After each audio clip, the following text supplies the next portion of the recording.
Salam à tous, Baruch Hashem, on a le srout de reprendre le Chok HaEmuna, le Likutei Moharan. Et on commence la Torah, une nouvelle Torah, Torah 54 du Likutei Moharan. Ashrenu Matov Chelkenu. Cette Torah, elle a été dite par Rabbeinu Akadosh Shabbat Chanukah, il me semble. Je vérifie ça tout de suite, mais il me semble que c'était Shabbat Chanukah, Ken, de l'année Tavkuf Sameche, à Breslev. Ken. Et dans ce Mahamar, Rabbeinu va nous expliquer comment un homme il peut arriver à être Bessimcha. Mais la véritable Simcha est que son esprit soit constamment attaché à Kadosh Baruch Hu en permanence, d'être constamment attaché à Kadosh Baruch Hu et de pouvoir comprendre en réalité les allusions qu'Hachem nous fait à chaque instant. Que Kadosh Baruch Hu constamment nous fait des allusions pour nous rapprocher de lui. Et comme ça, on méritera de pouvoir sortir du mauvais œil, que les gens ne puissent pas nous attaquer également par leur mauvais œil, que nous n'ayons pas de mauvais œil sur les gens. Et pouvoir sortir également de toute la force de l'imaginaire qui est le Yetzer Hara, qui est constamment en train de nous faire imaginer toutes sortes d'angoisses et de mensonges. Et grâce à ça, attirer sur soi une grande abondance de Hashem Yitbarach. Donc la Torah, elle commence avec un verset qu'on lit souvent autour de Hanouka, qui est de la paracha de Miketz. Vayi Miketz, Shnaten Yamim Faro Cholem, Veine Omed Alei Or, Veine Menei Or Olot, Sheva Parot, Vechoule. C'est les parachats de Yosef qui tombent toujours pendant Hanouka. Et c'est marqué que voilà qu'au bout de 2 ans, que Yosef il est ça fait 2 ans que Pharaon il est en train de rêver. Et voilà qu'il fait un rêve et il voit là-bas sur le fleuve que se tiennent là-bas, il monte des vaches qui vont monter, le fameux rêve avec les grosses vaches, les vaches maigres et les vaches grosses et les vaches maigres qui vont manger les grosses vaches, etc. Et c'est marqué, et juste après, Rabbi Nachman, il a ramené un autre verset dans Tehilim 104, qui paraît a priori pas trop lié à ce passage de la Torah, où il nous dit Hachem Elohai Gadal Tameod, toi Hachem, mon Dieu, tu es infiniment grand. Hod Ve'adar la Vashta, comment dit la Vashta, tu t'es tu t'es revêtu de majesté et de splendeur. Oteor Kasalman, Oteshamim Keria, tu as étendu, tu t'es enveloppé de lumière comme dans un manteau. Et tu as étendu les cieux comme une tenture. Voilà, super traduction biblique que je vous ai fait du rabbinat. Maintenant, Rabbeinu, il nous expliquera bien évidemment, comme d'habitude, au fur et à mesure du Mahamar, jamais au début, après avoir posé les premières pierres, et bien Rabbi Nachman nous donnera le pshat, qu'est-ce qui se cache derrière pas le pshat, mais qu'est-ce qui se cache en tout cas derrière ce verset-là, et le lien avec la paracha, avec le verset de la paracha. Et là, Rabbeinu commence, Kitzrichin, Lishmor Me'od Dazikaron. On se doit, les amis, Rabbi a dit, c'est un devoir de faire attention, de garder énormément le souvenir. De quoi on parle du souvenir? Le souvenir de la Gdusha. On parle du souvenir de se rappeler constamment d'être dans la Gdusha, attaché à Kadosh Baruch Hu. Ken. Shelo yipol leshicha, prinat midat alev, de ne pas tomber dans l'oubli. On va expliquer tout de suite c'est quoi le souvenir et l'oubli. Et de ne pas tomber dans l'oubli, d'être vigilant, de ne pas tomber dans l'oubli, que l'oubli, c'est la mort du cœur. Si tu tombes dans l'oubli, on va voir ici la définition. Si tu ne te souviens pas de ce qu'on doit se souvenir et qu'on tombe dans l'oubli, notre cœur, il s'éteint. Ton cœur, il est vide. Ken, tu sens que tu es un mort vivant, tu sens que tu ne sens rien dans la Gdusha, tu n'as pas d'envie, tu es éteint. Par contre, là, qu'est-ce qui se réveille? C'est les envies de ce monde-là, Chas de Shalom. C'est d'autres appétits qui se réveillent parce que ton cœur de juif, il est éteint. Et ça provient de l'oubli qu'on a perdu le souvenir. Il nous dit, c'est quoi l'essentiel du souvenir qu'on te parle ici? Veikar azikaron ou l'iskortamid be'almadeate. L'essentiel de quoi je te dis qu'il faut te mettre en garde, de te rappeler constamment, c'est te rappeler du monde futur. Chez Loïe Bedato, Chaz Veshalom, chez Enolam Elaechad, que tu n'es pas dans ta tête, que ne crois pas, ne serait-ce qu'un seul instant, qu'il n'y a qu'un seul monde qui existe, que ce monde-là. Les amis, c'est très fin. On est tous très loin de garder cette conscience-là en permanence. Dès que tu te déconnectes d'Akadosh Baruch Hu, tu n'es plus dans la pensée du monde futur. La pensée du monde futur, c'est Enon Milvado. Le monde futur, c'est le Zman où Hachem il va se dévoiler Enon Milvado. Tant que tu es dans la Emouna, que tout c'est Akadosh Baruch Hu, que le seul kiff qu'il y a sur terre, c'est Akadosh Baruch Hu, que tout est pour le bien, que tout ce que je veux, c'est que faire le Ratzon Akadosh Baruch Hu et que tu cherches les allusions d'Hachem partout. Ça s'appelle être connecté au monde futur. C'est ça la pensée du monde futur qu'il faut toujours avoir en tête. Dès que tu oublies de penser à ça, dès que tu oublies Shiviti Hachem Legitamid, j'ai mis Hachem devant moi, devant mes yeux constamment, ça s'appelle d'être dans l'oubli. Et ton cœur, il s'éteint. Et quand le cœur il est éteint, c'est dangereux. Parce qu'un homme, il a besoin de sentir de la vie et donc il va chercher de la vie ailleurs. Chas de shalom. Ve'alidema, shemedabek, marshav tobal madatel, dezen aseyechud Hashem Elokai anal. Et lorsqu'une personne, elle va faire cet effort-là d'attacher sa pensée au monde futur. Alors, c'est pas juste penser au monde futur. Le monde futur, c'est quoi? Quand on dit monde futur, il y a plusieurs définitions qu'on peut voir dans le monde futur. Le monde futur, c'est de se rappeler que tout est pour le bien, qu'il n'y a rien dans le Kadosh Baruch Hu. Le monde futur, c'est de penser au plaisir extraordinaire qu'il y a dans la Gdusha, que tu ressentiras véritablement. Aujourd'hui, tu fais des mitzvot, tu ne ressens pas forcément facilement le plaisir véritable qu'il y a dans une mitzvah. Parce que normalement, il dit Rabbi Nachman, dit le Rahim Akadosh, tu sentais le goût qu'il y avait dans une seule lettre de la Torah. Tu courrais derrière la Torah et dit le Rahim Akadosh comme un malade. Et tout ce monde-là, il n'aurait aucune attirance pour toi, ni l'argent, ni les femmes, ni les honneurs, ni rien du tout. Rabbi Nachman dit si tu goûtais le goût qu'il y a dans une lettre de Torah et de Tfila, ton libre arbitre il s'annulerait complètement, il y aurait plus. Ça, tu l'as pas, ça. Par contre, il faut te souvenir que c'est émettre, que véritablement, qu'il n'y a rien dans ce monde-là qui vaut le plaisir de la connexion avec Kadosh Baruch Hu, ne serait-ce que dans le plus petit des mitzvahs, il n'y a rien. Tout le monde entier réuni, ça ne vaut pas cette connexion que tu vas sentir quand il y aura Mashiach, quand il y aura les Hati de Lavo, ce qu'on appelle le monde à venir. D'accord? Donc déjà, ça donne beaucoup de force de se rappeler de ça. Se rappeler que tout c'est Kadosh Baruch Hu. Et également, se rappeler et dire à Israël Bender, eh ben, le Honesh. Parce que le monde à venir, c'est le moment du jugement. Ici, tu as l'impression que tu ne vois pas l'immédiateté. Hein, tu n'as pas un côté immédiat quand tu fais des ch'touillottes de souffrance et de problèmes, etc. Mais dans le monde futur, le jugement, il va être là. Ken. Et quand tu penses au monde futur, eh ben, tu fais une unification des deux noms qu'on a vu dans le verset de Tehilim. Hachem Elokai, Gadal Tamehod. Toi, Hachem, mon Dieu, tu es extrêmement grand. En fait, Hachem, c'est la Rachamim d'Hachem. Elohim, Elokai, ça vient du mot Elohim, c'est le din d'Akadosh Baruch Hu. Eh ben, tu les unis ensemble. Dans le verset, ils sont marqués ensemble pour te dire que c'est l'unification. Parce qu'on avait vu un peu dans la Torah 4 de l'écouter Moran, qu'il n'y a rien dans le Akadosh Baruch Hu, que tout est pour le bien. Et donc, la seule chose qui vaut véritablement que je m'investis dans ce monde-là, c'est de faire la montée à Kadosh Baruch Hu, de connaître Kadosh Baruch Hu, etc., etc. Le Rav nous ramène ici en bas, dans Big Day Malchut, un commentaire supplémentaire. Agmara de Rachet al-David, chez Istakel Biamita, va marchera. Bachin Nefshet Hashem, Hashem Elokai, Gadalta Meod, Hod Vadar Lavashta. Puis dit vrai Rabbeinu Kan, il paraît chez Inyan chez Zachar et Alma de la Gemara, elle ramène ce verset-là, en fait, sur ce verset-là. La Gemara Akdosha dans Masechet Brachot, page 10, elle dit qu'en fait, quand est-ce qu'il a prononcé ce verset-là, David Ameler? Qu'en réalité, il a commencé à penser au jour de la mort. Qu'il a visionné un peu Istakel Biyam Amita. Il a commencé à réfléchir sur le jour de la mort et il s'est mis à chanter à Kadosh Baruch Hu. Il a fait ce verset-là. Combien de citer dans l'écouter Moharan? Qu'est-ce qu'il a dit Rabbi Nachman? Ken, ce verset, il est en rapport, on commence à décrypter un tout petit peu. Hachem Elokai, c'est l'unification des deux noms d'Hachem, miséricorde et rigueur. Qu'Hachem, il est que bon, ça va dévoiler quand il y aura la Tid Lavo, quand il y aura Mashiach. Donc en réalité, quand il a pensé au moment de sa mort, il a pensé en fait au monde futur. Il a pensé à la dimension du monde futur d'Améler et il s'est mis à chanter. Moi, c'est ce que je dis toujours à mes parents ou à d'autres personnes quand ils te parlent un peu de l'angoisse, genre du jour de la mort, etc. Qu'au contraire, une personne qui ne pense pas au monde futur, c'est l'introduction du jardin de la foi, du Ravarouche et Rier, que si tu ne penses pas au monde futur, tu ne peux pas bouger dans ce monde-là véritablement en direction du monde futur. Parce que tant que tu ne penses pas à la mort, parce que ça t'angoisse, il ne faut pas en passer à la mort, c'est l'angoisse, etc. Et que tu n'as pas donné une vision avec du sens positif, une personne n'a pas raison de s'investir dans autre chose que ce monde-là. C'est que quand, comme David Ameller qui a pensé au jour de la mort, et que David Ameller, il a chanté ce Tehilim-là, Hachem Elokai Gadal Tameot, t'es infiniment grand, Kadosh Baruch Hu, mais c'est quoi que t'es infiniment grand? T'es infiniment bon, t'es que Tov, t'es Rak Tov Umetiv, et t'as créé ce monde-là pour qu'on se connecte à toi, et que bien qu'on ne le voit pas ici, dans le monde futur, on aura conscience qu'il y avait un potentiel énorme ici. Et il s'est mis à chanter David Ameller en pensant au jour de la mort.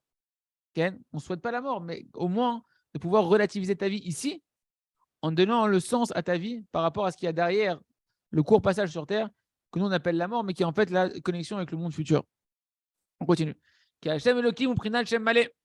Qui nous dit Rabbeinu parce qu'en fait les deux noms que Hachem Elokai, quand ils sont juxtaposés ensemble, c'est la dimension du nom plein d'Akadosh Baruch Hu. C'est-à-dire à la fois il y a la Havaya d'Hachem, le nom de l'existence, qui est le Yud Kei Vav Kei qui représente la miséricorde d'Akadosh Baruch Hu, c'est Hachem. Et le nom de Elohim, dans Elokai, il y a Elohim, qui est le nom d'Hachem qui représente la tribu de rigueur. Que les deux noms ensemble, c'est le nom parfait d'Hachem, où tu ne vois pas une entité d'Hachem d'un côté qu'il est bon, d'un côté qui as l'impression qu'il est un peu rigoureux, Hachem. Non, tu le vois dans toute sa plénitude, qu'Hachem, il est que de l'amour envers toi. Ça, c'est le nom malé d'Akadosh Baruch Hu, Hachem Echad ou Shmo Echad. Shu Bechinat Alma Deate. Ça, c'est ça le souvenir que tu dois avoir d'Hachem. Pas, tu ne dois pas voir les feux de l'enfer, tu t'angoisses. Non, tu dois savoir qu'Hachem, il est Raktov ou Métiv, investis-toi ici. Hachem, il t'a créé ce monde-là, ta femme, tes enfants, tes épreuves, et la Torah et les mitzvot pour ton bonheur à toi, pour te rapprocher de lui. Ok. Et donc, nous, on a l'impression dans ce monde-là qu'il y a deux noms, Hachem et Elohim. Hachem et Elokai, c'est les réunir ensemble. Ça, c'est ce qu'il y aura essentiellement la de Lavo. On verra que tout est un. Il y a Hachem Echad, ou Shmo Echad, qu'Hachem il est un, que son nom il est un. C'est le Shem Malé d'Akadosh Baruch Hu.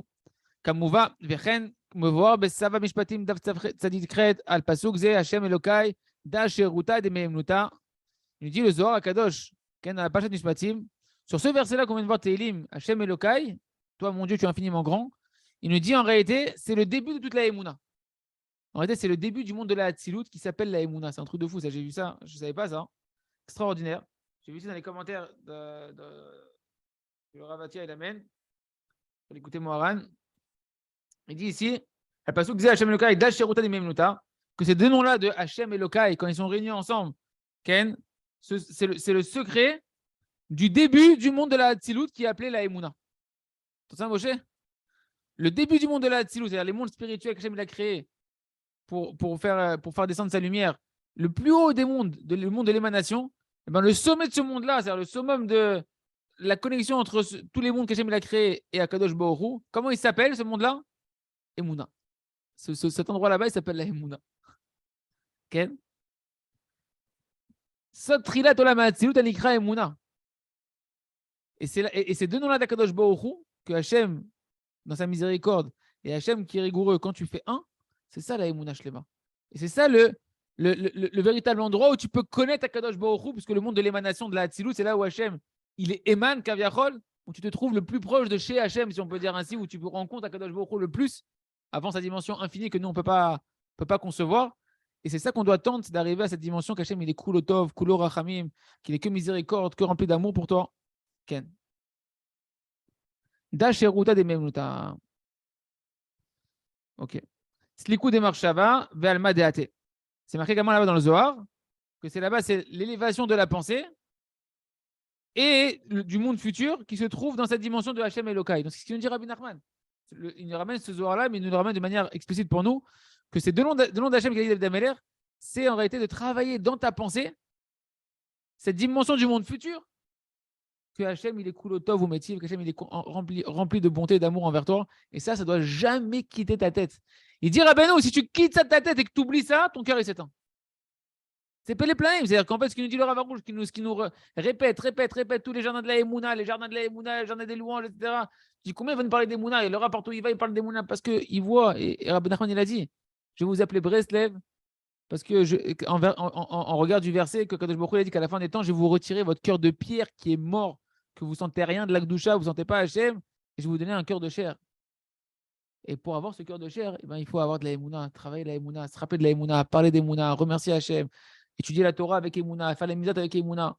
Et constamment penser à ça. Sinon, ton cœur il s'éteint. Et quand le cœur il s'éteint, phrase de Shalom, c'est le côté de la mort. Le cœur qui est mort, c'est le côté de la mort, c'est les forces du mal qui viennent après pour faire leur réanimation à leur façon à eux.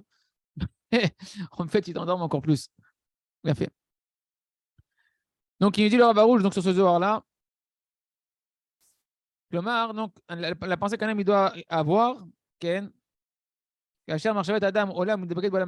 ta pensée elle s'attache au monde futur, que tu sais qu'en fait, tu penses au but pour lequel tu as été créé, ça c'est le début de la Emouna, Ken, c'est le sommet de la Emouna. Zenikra Atrat Emouna, c'est le début de la foi en Kadosh Baruch Hu, quand tu commences un petit peu à penser au but de la vie. ובחינה זו לזכור תמיד בעולם הבא, דהיינו להדבקה מחשבתי בעלמא דעתי ובכלליות ובפרטיות.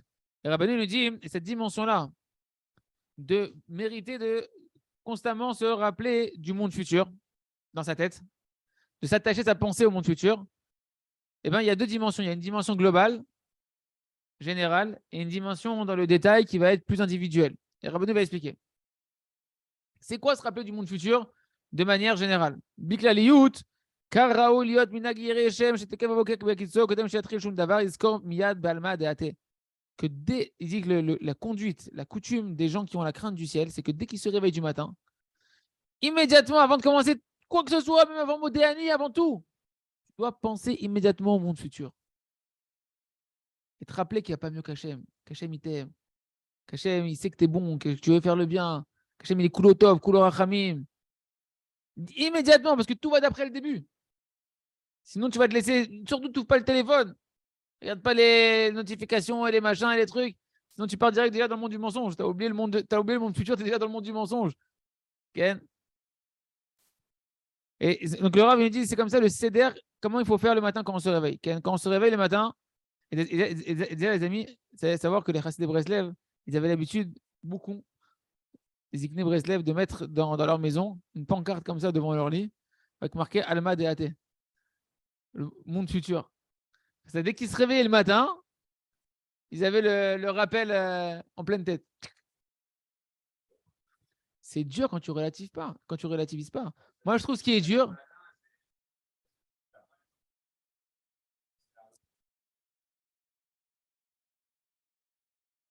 Bah oui, c'est pourquoi c'est extraordinaire.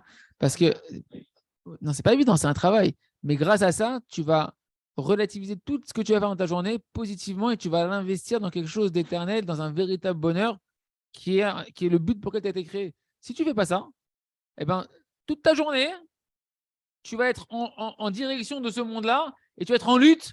Non, mais c'est pas ça qu'il faut faire, c'est pas ça qu'il faut faire. Il faut, rappelle-toi, il faut aller. Et tu vas être en. Ça va être lourd parce que tu es parti dans ce monde-là et tu t'es mis l'essentiel dans ce monde-là. D'accord. Encore une fois, la dimension du monde futur qu'on a vu, c'est une dimension merveilleuse, c'est une dimension de paradis. Que Hachem, ouais, votera, Hachem, il veut que ton bien, il veut que ton bonheur. C'est ça, le Hachem Elokai, d'accord. Donc, le Rav me dit, Seder Aboker. Il me dit, il y a un tikkun aklali, une réparation globale de la pensée, une réparation globale de la parole et une réparation globale de l'action. Et ça va dépendre, ça, c'est comment tu le fais, la première pensée, la première action, la première parole que tu vas dire. Tout ça, ça va influencer sur une réparation qui est très globale parce que c'est à la racine de tout, c'est au début. Donc il dit, là, le tikkun aklali de la pensée, c'est que dès qu'un homme tu te réveilles, et ben, tu fais ce qu'il a dit Rabbi Nachman ici, tu répares toutes tes pensées pour toute la journée, tu les mets déjà dans la bonne direction, tu penses directement le monde futur. Le tikkun aklali de la parole, ça va être que la première parole que tu vas dire le matin, c'est quoi? Modéani, tu remercies Akadosh Baruch Hu, donc direct, tu es connecté avec l'essentiel, avec Hachem, qu'Hachem il est bon, qu'Hachem il est top. Tu dis Modéani, merci Hachem, que tu m'as rendu mon âme, etc. Donc tu as réparé la première parole en disant Modéani. Au niveau de l'action, et le tikkun aklali au niveau de l'action, c'est quoi? Eh bien, le Rav me dit ici, je ne sais pas si c'est ici qu'il va le dire ou pas. Ouais, qui se lave les mains, ce qui dit Shulchan Aruch de se laver les mains, autre douche de donner la zdaka. De mettre la zdaka, que vraiment avec tes mains, tu es directement dans une action de gdusha, etc. Il y a ces autres du pratiout. Et après, là, le Rav me dit, tu vas faire ça. Donc ça, c'était au niveau global. Tu as réparé au niveau global. Et après, tu vas faire ça, mais pratiout, dans les détails. C'est quoi dans les détails? Que tu vas constamment te rappeler du monde futur dans tout ce qui va t'arriver dans ta journée. Comme Rabbeinu va expliquer dans la suite du Mahamar. Et c'est ça, en fait, quand on fait dans le jardin de la foi. C'est quoi le jardin de la foi? C'est qu'il t'apprend le Rav à avoir des lunettes, de décrypter chaque chose qui se passe, de le relativiser, que ça vient d'Hachem, que c'est pour ton bien, pour te rappeler, soit à faire tchouva par rapport à ce que tu as fait comme Averot. Mais tout, en fait, il est en train de te relativiser quoi? Avec le monde futur. Tu vas rendre des comptes. Et ce qu'on est en train de te faire, c'est pour que au final, que tu aies une happy hand et que tu aies une belle vie dans ce monde-là. En fait, il te fait tout relativiser le Rav Rouge avec ce livre-là pour t'aider à faire ce qu'on appelle être connecté au monde futur en permanence. C'est un guide pratique de cette Torah-là, en fait. כי כל העולם הזה הוא התלבשות מדרגות התחתונות של הקדושה, היינו מבחינת רגלים של הקדושה, מבחינת והרס דם רגלי. Et Rabbi Khan, il explique pourquoi en fait on peut faire ça et on doit faire ça. Il dit parce que tout ce monde-là dans lequel on vit, c'est les niveaux les plus inférieurs de tous les niveaux de la Gdusha qu'Hachem il a créé. Hachem il a créé une descente des mondes spirituels où il a adapté sa lumière jusqu'à l'endroit où elle est le plus contractée, où on peut la supporter, qui est ce monde-là. Et donc ce monde-là, il est tout en bas et on l'appelle les pieds. C'est comme ça qu'on appelle les pieds de la Gdusha. D'accord? C'est l'endroit le plus inférieur. Et Prinaz ve'aretz Adam Raglai, comme il a dit Hachem le Hachem à travers le prophète Échaïa, il a dit la terre, elle est mon marchepied. La terre, c'est là où Hachem, les pieds d'Hachem, entre guillemets, donc les niveaux les plus inférieurs où on peut côtoyer Akadosh Baruch Hu, eh ben, c'est la terre. C'est ce qu'on vit ici. Mais donc, il y a ici une rencontre avec Akadosh Baruch Hu, même à un niveau très bas de la perception d'Akadosh Baruch Hu, comme les pieds, d'accord? Mais c'est une rencontre avec le divin constante dans ce monde-là. Donc, dans ce monde-là qui est très matériel, tu dis, attends, mais y a pas, Hachem, il ne peut pas être ici, c'est trop sale ici, c'est trop grossier, etc. Ouais. Parce que c'est les pieds, c'est pas quelque chose qu'on veut tout le temps côtoyer, ouais, c'est pas la chose la plus propre du corps. Eh bien, malgré tout, là-bas, eh ben, il y a Akadosh Baruch Hu. Il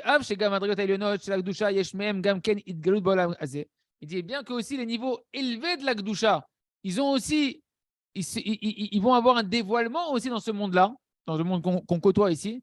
Archen Galut mitlabesh mamash be'etzem beze aolam.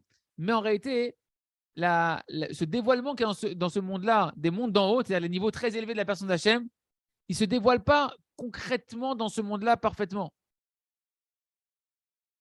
Ken, ce dévoilement-là, ce n'est pas l'essence des mondes d'en haut qui se dévoile véritablement dans ce monde-là. C'est qu'un éclairage, des niveaux très élevés de personnes d'Akadosh Baruch Hu qui nous éclaire un niveau très fin qui est la dimension qu'on va appeler ici les pieds.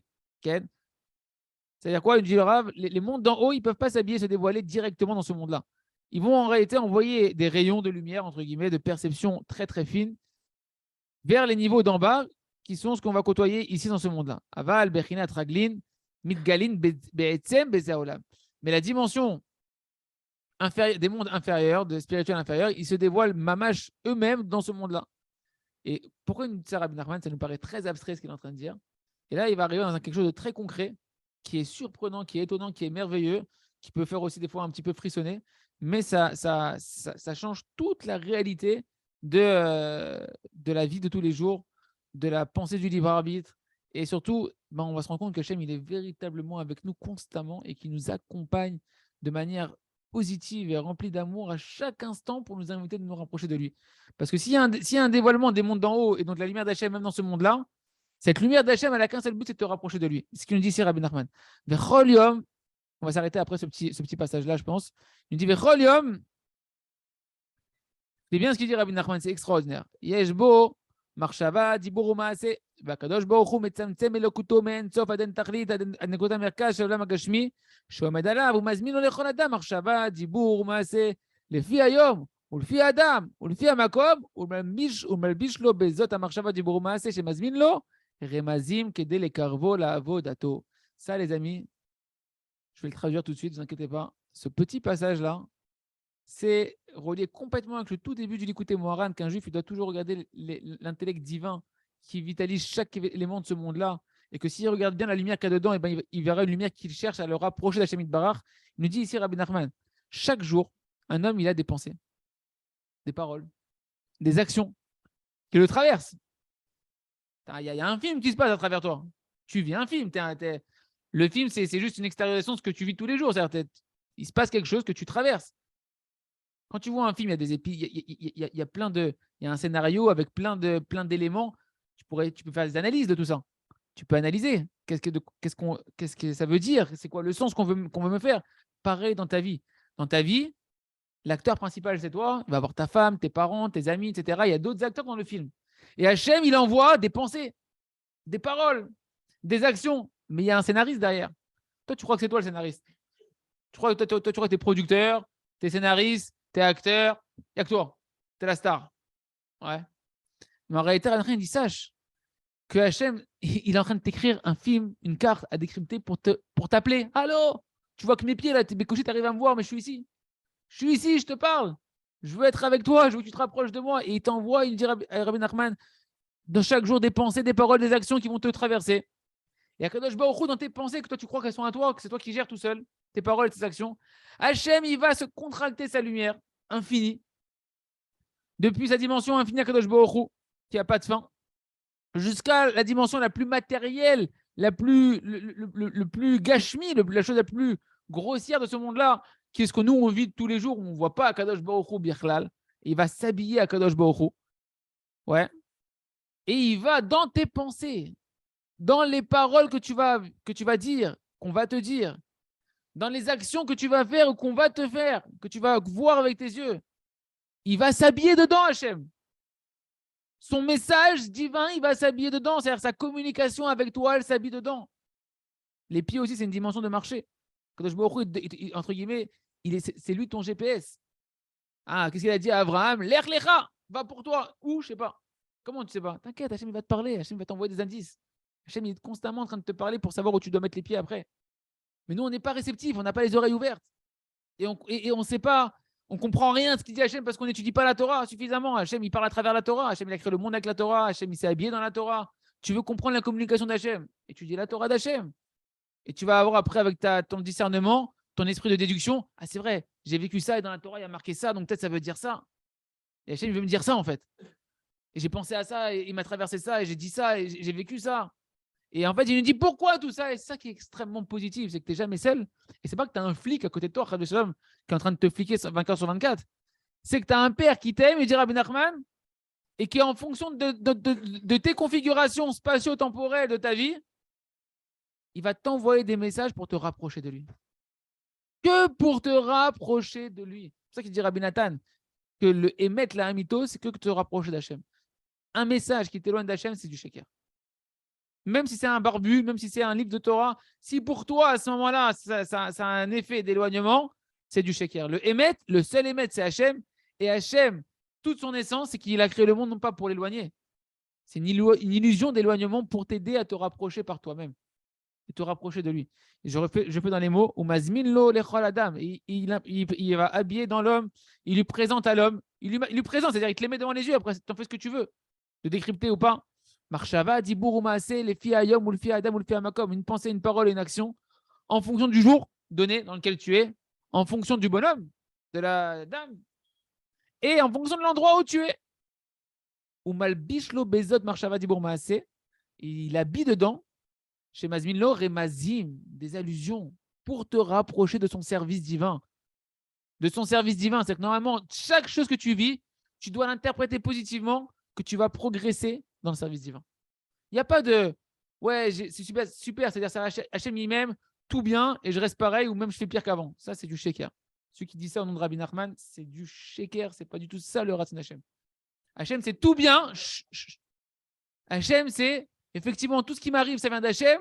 Hachem, il m'aime tout bien parce qu'Hachem, il veut toujours que je progresse et que je me rapproche de lui. Si ta définition de tout bien, c'est bon, je peux faire ce que je veux one again, et on s'en fout parce que tout bien, ça, c'est du sheker parce que tu es en train de t'éloigner d'Hachem. Tu n'es pas en train de te rapprocher d'Akadosh Baruch Hu. Si par contre, ton tout bien, c'est qu'en fait, tu as compris, c'est ça, comprenez la Torah 4 de Rabbi Nachman, tout celui qui sait que tout ce qui lui arrive, c'est pour son bien, et que c'est la dimension du paradis. Le paradis, c'est pas je vais trafiquer, et je vais voler, et je vais arnaquer, je vais mal parler à ma femme, et je vais fumer, et je vais truc, et tout bien. Ça, c'est pas Rabbi Nachman, c'est pas Hachem, c'est pas la Torah, c'est du sheker. Par contre, de se dire, même s'il m'arrive des galères, même si j'ai traversé une chute, même si là, je me suis cassé la figure et j'ai fait un truc terrible, ça m'a traversé. Une avéra, ça vient du mot l'arabor, ça m'a traversé. Si jamais je reviens à la conscience et je me rappelle du monde futur, ça veut dire quoi? Je me rappelle qu'il n'y a rien hormis Hachem, qu'à travers cet événement-là, Hachem, il s'est habillé à travers même cette chute-là, à travers cette catastrophe que j'ai traversée, ce trauma qui s'est passé. Et que là-bas, Hachem, en fait, il m'envoie une allusion pour me rapprocher de lui. J'apprends quelque chose de positif ici pour me corriger positivement et me rapprocher d'Hachem et du bonheur qu'Hachem veut me donner. Oui, tout bien. Tout bien, je peux être heureux et véritablement, je suis dans le projet divin. Et la bracha, elle vient, la véritable bracha, la véritable simcha. Yiratson, tu veux dire une question? C'est intéressant. Vas-y,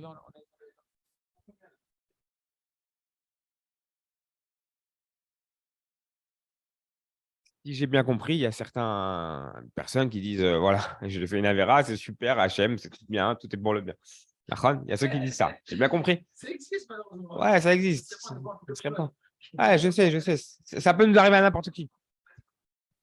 On m'a dit qu'il y a des synagogues ou des gens qui se renforcent avec la pensée Breslev, etc. Et tout, mais qui sont encore immatures, qui se font attraper par le Yetzirah, ils s'amusent à dire ah, c'est pas grave, je l'ai écrasé, tout bien. Tu comprends C'est les chassidim qui aiment bien faire ça, un peu pour rapprocher. Et après, pas peur, c'est certain. Bon, ma question, c'est qu'il y a certaines personnes qui disent tu as l'impression que tout bien. On t'a appris au début, tu as fait tchouva. Tu sais quoi, tout bien, mais c'est pas grave, c'est pour le bien, et tu vas faire tchouva et c'est pas grave. c'est tout, et c'est pour le bien, c'est pas grave. Tu peux refaire la Avera après. Pas, tu vas faire la Avera. Ils disent pas ça, Chas v'shalom. Ils disent pas tu vas refaire la Avera. Fais attention. Et après, si c'est bon, après, il y a ce tout bien. Et il y a le tout bien que tu dis toi, qui est plus sérieux, que j'ai pas bien capté. Ah, il y a le T'as raison de tout, poser la question parce que faut approfondir. voilà, parce que tu as ton tout bien à toi. Il y a pas ton tout bien à toi aussi. Ok. Le tout bien à toi, à moi, le rapport que je suis en train d'expliquer, que Rabbi Nachman est en train de dire, et qu'il faut prendre le temps vraiment de digérer les paroles de Rabbi Nachman, sinon tu les prends et tu fais tout bien à ta sauce, mais ce n'est pas le tout bien d'Hachem, d'accord? Le seul tout bien, c'est Hachem. Hachem, il est tout bien. Hachem, il est cool tov ou métiv. Il est que bon, que miséricorde. Il veut que ton bien à toi. Il veut que te donner de la bracha, de la réussite. Comment? Pas Stam, tu fais ce que tu veux. Ça n'existe pas, ça. Il veut te donner ça dans une seule condition, que tu te rapproches de lui. C'est même pas une condition, c'est-à-dire que le monde a été créé sur la base que pour recevoir le vrai bonheur d'Hachem, c'est possible que quand tu te rapproches du Ratson Hachem. Te rapprocher de lui, c'est pas mettre une kippa avec écrit des trucs dessus ou faire pousser des péotes, et c'est pas ça, se rapprocher de lui. Se rapprocher de lui, c'est qu'est-ce qui a marqué dans le Shulchan Aruch, qu'est-ce qui a marqué dans sa volonté à Akadosh Baruch Hu, et que moi j'essaye de faire sa volonté, de m'annuler à sa volonté. Ça s'appelle se rapprocher d'Akadosh Baruch Hu. D'accord? Quand tu fais ça, plus tu es dans cette démarche-là, plus Hachem il peut te donner tout le bonheur du monde dans le ressenti, dans le plaisir, dans la connexion avec Hachem, et dans le matériel, et dans le spirituel, et dans tout ce que tu veux.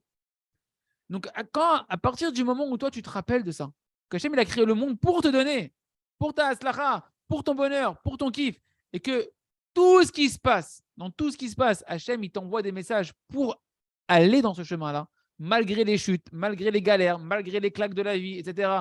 Dedans, il y avait Hachem, tout vient d'Hachem. Donc, tout vient d'Hachem, donc il y a forcément tout est bien. Mais en quoi tout est bien? C'est que tout converge pour t'aider à te rapprocher plus d'Akadosh Baruch Hu, d'apprendre de tes erreurs, de t'éveiller à comprendre comment tu peux te rapprocher d'Akadosh Baruch Hu. Pour faire tchouva, exactement. Et tant que tu es dans une démarche de tchouva, malgré tout ce qui se passe, c'est une tchouva positive, une tchouva où Hachem il m'attend les bras ouverts avec un sourire et même il veut me donner. Pas une tchouva, j'ai la race si je suis en train de je vais me faire fracasser la tête, etc.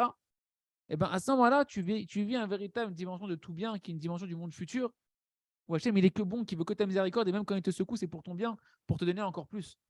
Si tu fais pas ça, alors c'est du sheker. C'est dans une dimension d'un tout bien, où en fait tu peux être passif, même retourner en arrière, comme il y en a un qui dit tout bien, il y en a un qui m'a dit au téléphone hier, j'ai un copain, il était avant à fond avec moi dans mon Breslev, on avançait ensemble, il te boit des doutes, machin. Il est parti, il a lâché l'étude avec moi, il a fait son truc de Breslev à sa sauce. Il est parti en France, etc. Je l'ai appelé, et quand je l'ai appelé, il m'a dit tu sais qu'au fait, c'est Yom Tov ici en France. Je lui ai dit attends, mais pourquoi tu réponds? Il dit vas-y, mais c'est. Après, il dit mais t'inquiète, tout bien, tout bien. Tu comprends le bug paradoxal? Non, non, mais là-bas, ce n'était pas le cas. Là-bas, il devait faire 2 jours de Yom Tov. D'accord? Mais ce que je veux dire, c'est que ça, c'est pas tout bien. Ça, c'est grave. On n'accuse pas. C'est-à-dire de se laisser transporter dans une pensée comme ça et de ne pas réagir, c'est pas ça que cette Torah veut. Cette Torah veut te dire Hachem, malgré ce qui s'est passé, cherche le message positif d'Akadosh Baruch Hu, comment tu peux rebondir dans ta volonté. Comment tu peux rebondir dans tes bonnes aspirations? Comment tu peux changer positivement? Et si tu fais ça, tu vas véritablement voir que tout bien. Et qu'Hachem il t'aime malgré tout. Et que tu auras de la bracha, de la astacha, qu'il n'y aura pas de din. On continuera. Merci Hachem demain. Torah passionnante, très profonde. Chazak, Venit Chazak, Ashchenu, Metochlikenu.